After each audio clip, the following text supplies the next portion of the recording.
Here's how you can easily send a PDF file from WhatsApp to Gmail.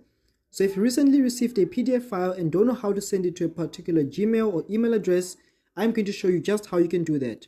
So first up, long click or long press on the PDF file and then click on these three dots right over here and then click on the share option.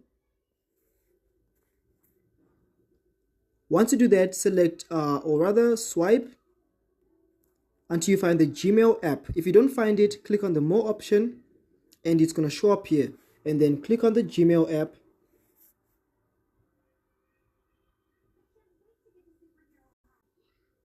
Once you do that, you can then easily type in the email address of the particular person that is to receive this PDF file. So in this case, I'm just going to enter the email address of the person to receive this PDF file. Once you're done doing that, you can then click on the send option, select the person's email.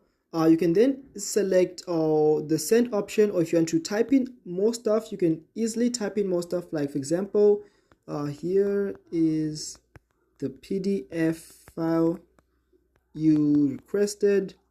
That could be the text you want to add into your Gmail letter or something like that. And then once you're doing that, what you want to do now is that if you want to change the title of this message, you can simply click there and change it. But for this tutorial, I'm just going to leave it like that.